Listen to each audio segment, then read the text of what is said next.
Jadi saya kemarin clear, saya dipanggil ke, harus ngomong nggak ya? Nggak usah lah. Gak apa-apa, ngomong aja, bos. Bosman ngomong dikit, gak apa-apa. Dipanggil ke istana gitu ya. Betul. Saya dipanggil ke istana dan saya minta apa yang terjadi. Kalau memang minta saya bantu, saya minta buka-bukaan dan mereka membuka. Saya bilang sebagai seorang stranger, bukan struktural, dibuka begini saya merasa terhormat karena mereka menganggap ekonomi saat ini kusut, demikian kusutnya, bagaimana solusinya. Dan menurut saya presentasi saya yang tadinya diminta cuma 30 menit menjadi hampir 3 jam karena ada 20 dokter yang mengelilingi saya di Mensescap dan staf sus presiden tersebut. Benar-benar akhirnya suasananya cair dan konsep kita bisa diterima, di mana kalau konsep kita diterima maka 2021 harusnya kita menyalip di tikungan gitu ya. Konsep diterima ini bukan berarti saya yang menjalankan, tapi konsep ini diterima oleh mereka. Jadi konsepnya begini, mereka bertanya seperti tadi Mas, gimana ekonomi Indonesia? Saya bilang ekonomi Indonesia karena 70% ada unsur impornya, di mana negara sekarang banyak melakukan deglobalisasi. Deglobalisasi artinya day on for day on, jadi negara untuk negaranya sendiri, ekspor berkurang, impor berkurang. Negara-negara Singapura kenapa turun 40% karena sumber dayanya mereka nggak punya, mereka bergantung pada ekspor dan bergantung pada impor karena hub country. Dan Indonesia juga 70% merupakan bahannya ada unsur impornya. Sementara negara-negara sekarang banyak sekali yang tidak bisa mengekspor. Misalnya gini, mobil itu anggap Innova itu ada 6.000 item. Satu aja nggak ada murnya, Innovanya nggak bisa produksi. Gitu. Misalnya dari Rumania, dia blok aja, satu koplingnya kita nggak ada remnya, udah nggak bisa jalan itu. Jadi saat ini semua kita tahu bahwa tahun depan ini mobil aja bisa nggak produksi itu karena ada beberapa part yang tidak datang. Jadi kusut sekali gara-gara deglobalisasi.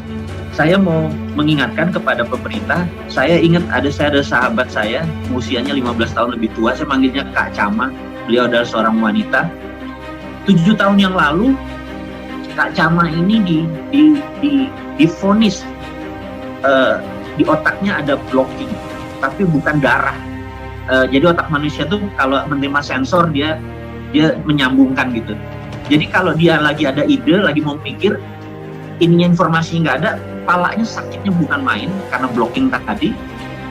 Dia minum painkiller yang paling mahal dan yang paling powerful aja pingsan gitu. Jadi nah, ke Singapura, ke Penang, sampai ke China, dikatakan semua kalau dioperasi otaknya, chance-nya hanya 30%, alias 70% chance-nya dia untuk menjadi idiot, gitu. Sehingga dia panik sekali, dia bingung, obatnya nggak ada. Nah, dia mereview, rupanya peristiwa itu selalu terjadi jam 9 malam ke atas. Apa yang dia lakukan adalah setiap jam 8 malam dia nyiapin canting, dia nyiapin kain, dia ngebatik gitu ya, ngebatik bisa sampai subuh, bisa sampai jam 3 pagi gitu dan lain sebagainya.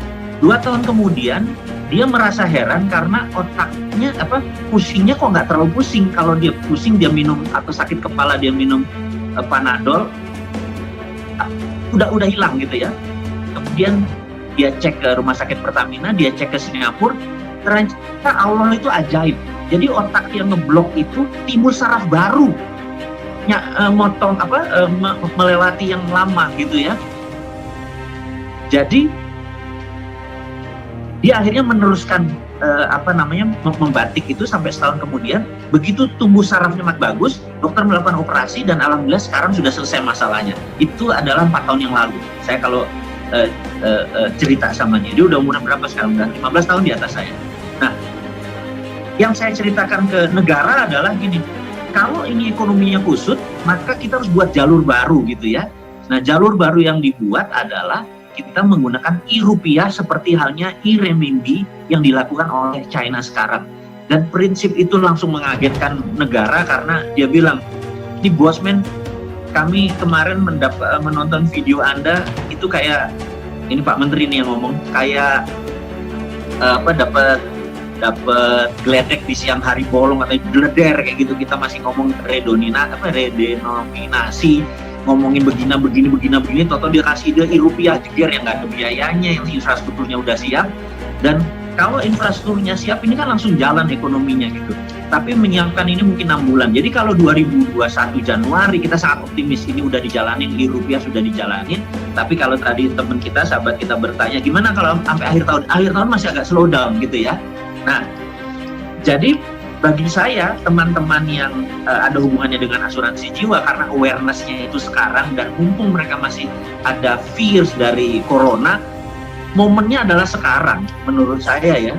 Sekarang ini ada jualan asuransinya. Pada saat nanti ke depan jualannya bukan asuransi jiwa lagi, udah dikemas lagi dengan strategi yang lain.